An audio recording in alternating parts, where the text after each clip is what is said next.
이 친절한 남자가 수년 동안 이중 생활을 해왔다는 것을 누구도 상상하지 못했습니다. 로널드는 낮에 아이들을 가르쳤고 밤에는 마치 늑대인간처럼 괴물로 변하고 말았죠. 로널드는 1971년 2월 6일 벨기에의 림비르후주에서 태어났습니다. 그의 어머니는 친절하고 다정한 여성이었던 반면 그러나 그의 아버지는 정반대였습니다. 광부였던 로널드의 아버지는 오직 한 가지 교육 방법만 사용했는데 그것은 바로 무력을 사용하는 것이었습니다. 그의 어머니와 남매들도 아버지의 권위주의 속에서 힘겹게 살아가야 했었죠.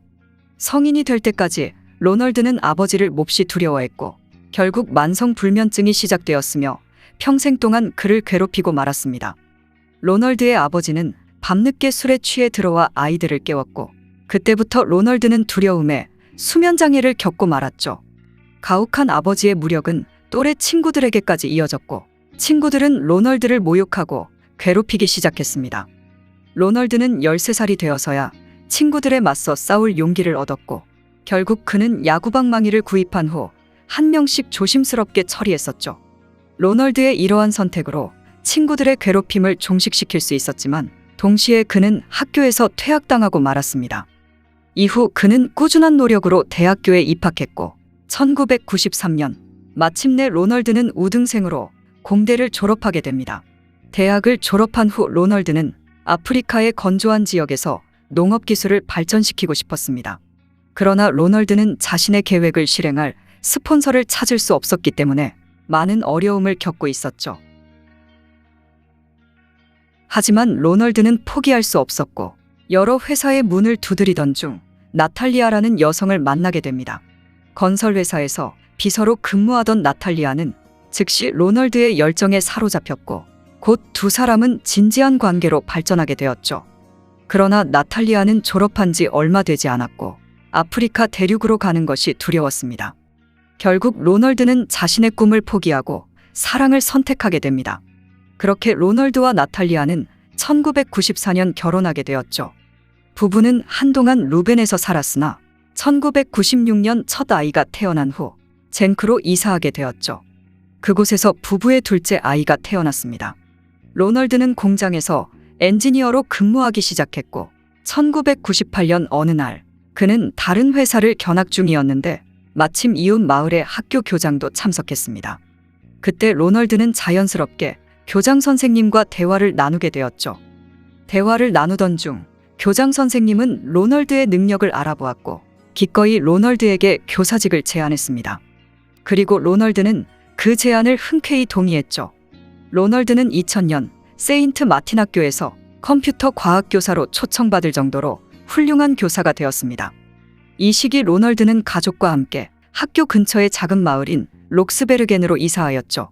그의 동료 선생님들과 지인들 모두 로널드가 매우 친절하며 예의 바른 사람이라고 묘사했습니다.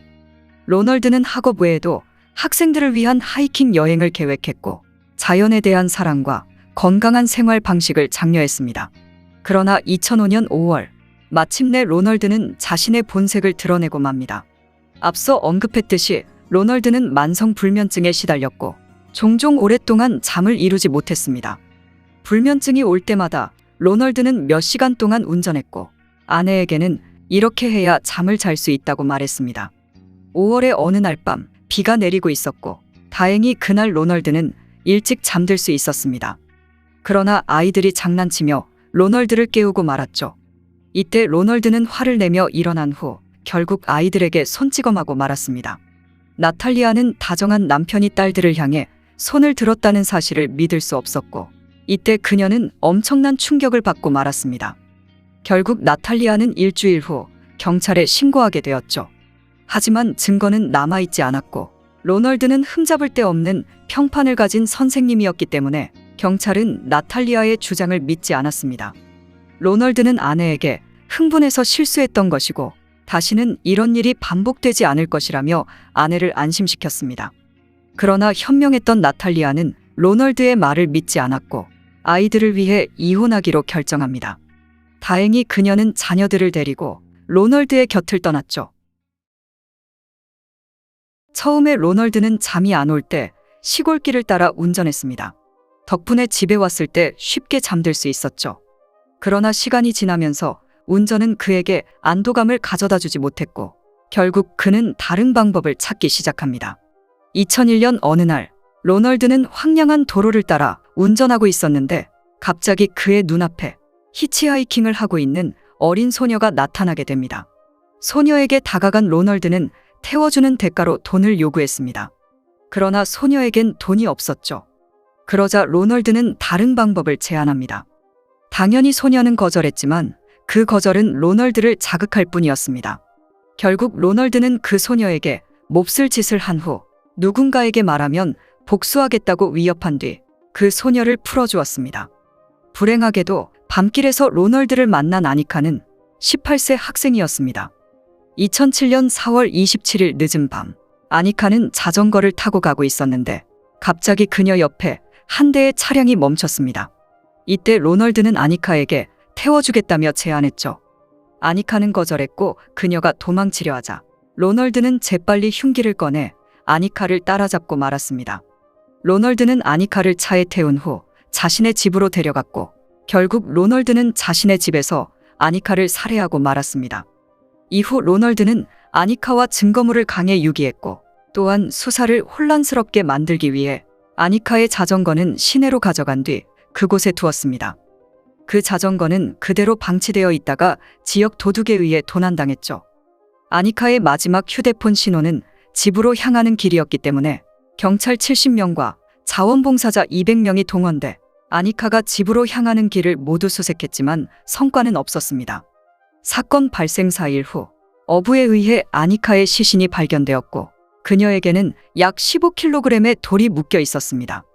로널드는 경찰이 조사한 18세에서 45세 사이에 4,000명의 남자들 중 한 명이었지만 나탈리아와 이혼한 후에도 로널드는 학교에서 평판이 좋았기 때문에 경찰은 그를 의심하지 않았죠.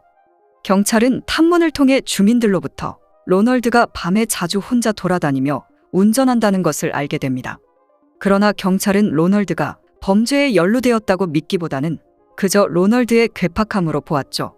아니카의 자전거는 2008년 8월 26일에 발견되었지만 더 이상 단서는 나오지 않았고 결국 미제로 남고 말았습니다. 3년 후 세간의 이목을 끄는 사건이 발생합니다. 2010년 1월 1일 늦은 밤, 케빈과 그의 여자친구인 샤나는 로널드의 이웃이었고 그날 밤 그들은 음악을 틀었습니다. 로널드에 따르면 젊은 커플과의 갈등은 6개월 전부터 시작되었습니다. 케빈과 샤나는 자주 다퉜고 그로 인해 로널드의 숙면을 방해하고 말았죠. 종종 로널드는 그들에게 조용하라고 요청했지만 그러나 케빈과 샤나는 로널드의 말을 무시했다고 합니다. 사건 당일 밤 커플은 시끄러운 음악을 틀었고 그 음악 소리는 로널드를 미치게 만들고 말았죠.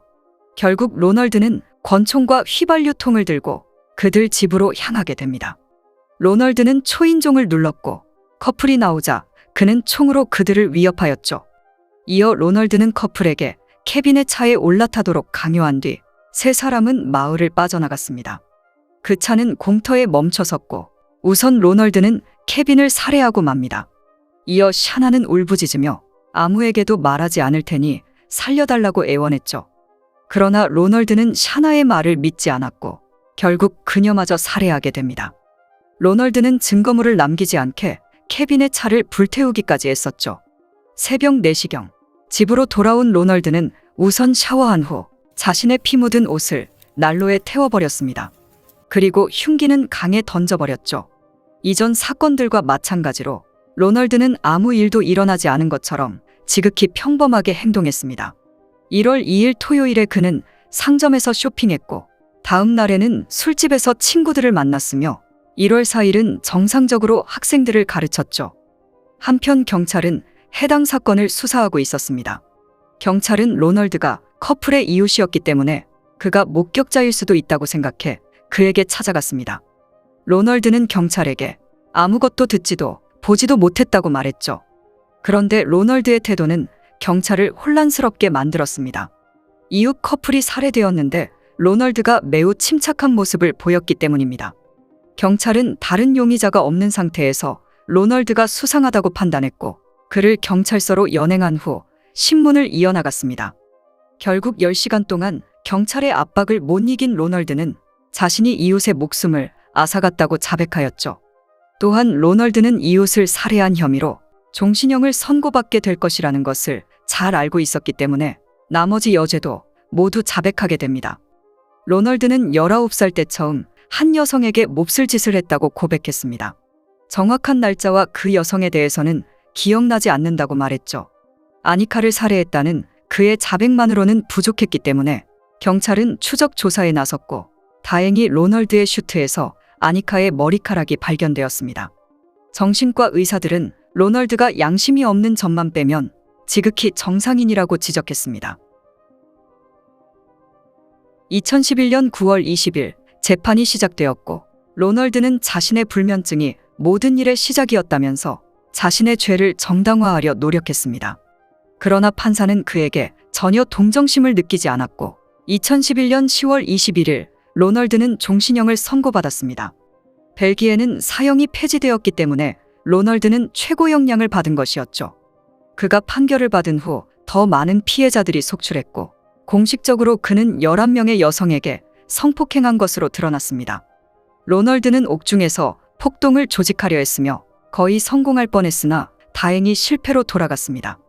이후 그는 다른 교도소로 보내졌으며 오늘날까지 복역 중입니다.